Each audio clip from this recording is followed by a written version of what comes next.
Mga anggulong tinutukan namin ngayong araw ng Sabado, Hulyo 26, 2025.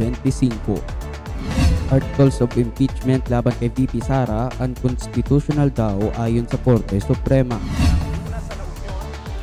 25 patay sa pagbayo ng bagyo at habagat sa Pilipinas ayon sa NDRRMC.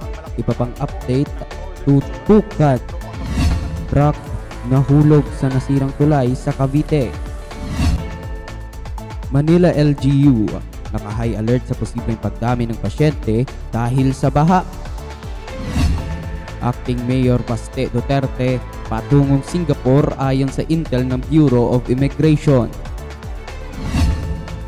At Daniel Padilla pinangalan ng Outstanding Asian Star sa 2025 Seoul International Drama Awards.